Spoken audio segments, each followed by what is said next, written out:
So Hill says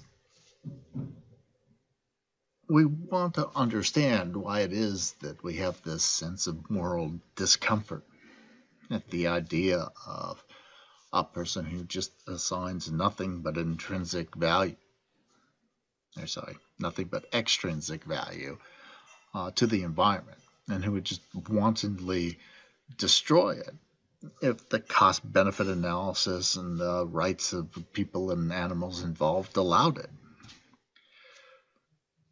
And so he says maybe what we ought to be doing here is looking not at the environment, properties of the environment, to understand what bothers us about these cases. Rather, instead, maybe we should ask what sort of person would destroy the natural environment, or even see its value solely in cost benefit terms.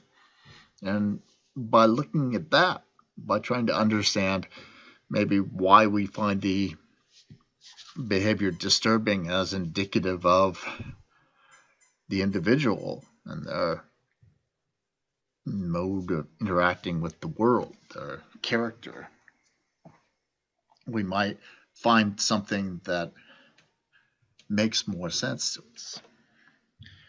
So he gives us this analogy.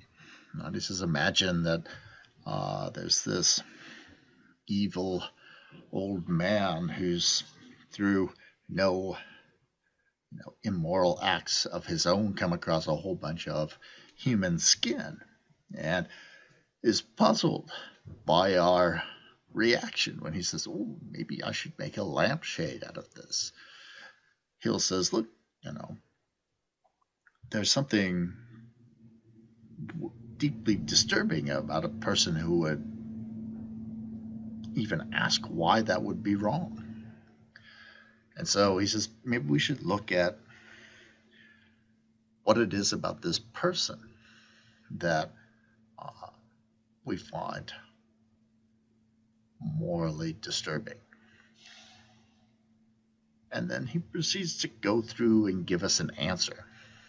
And the nature of the answer kind of emerges in his discussion on page 21. And so his answer isn't that these people have bad characters per se, but he says that through indifference to non-sentient nature,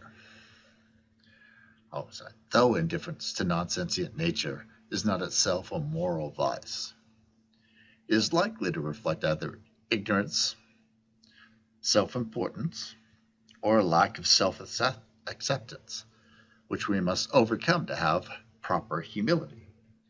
So he thinks that humility is a sort of virtue. It's a character feature that people ought to have. And it's facilitated by, it's not equivalent to, but it's facilitated by people who exhibit these sorts of qualities are people who tend to develop a proper sense of humility. And so they are familiar with, they understand, they have a understanding of the world around them. They have a sense of self-importance that's limited and a respect for other individuals. They accept themselves, for instance, as part of nature. And so he says, these sorts of characters traits, they're not actually considered to be virtues or excellences or character traits that we recognize as good in and of themselves. And they're not necessary for developing proper humility, he says. But people who exhibit these kinds of traits, like they're ignorant of, for instance, the way that the universe works and their place in the universe, they have an oversized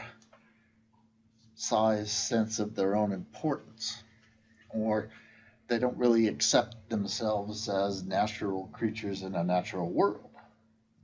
People who are like that, we think, are less likely they don't have some of the qualities that make it easier to be someone with that sort of proper sense of humility.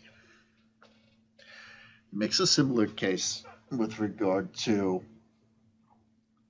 appreciation or valuing of things that bring us enjoyment when he talks about aesthetic appreciation of nature.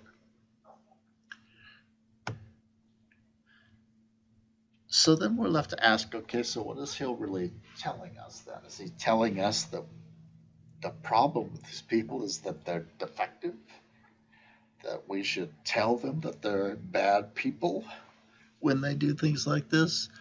And he wants to change that dynamic as well. He says, look, when we set aside questions of blame and inquire what sorts of human traits we want to encourage, our reflections become relevant in a more positive way. The point isn't to insinuate that anti-environmentalists are defective, but to see that those who value such traits as humility, gratitude, and sensitivity to others have reason to promote the love of nature. And so he says, what we come away with then is a sense of the sort of individuals that we'd like to cultivate. And these are the sorts of individuals he thinks that are going to exhibit character traits that make them naturally inclined towards a love of nature. It's not a guarantee, but he thinks that by trying to encourage these things and seeing these as positive aspects of a person, that we get it urges us towards a sort of character where these kinds of troubling issues and instances they just don't arise.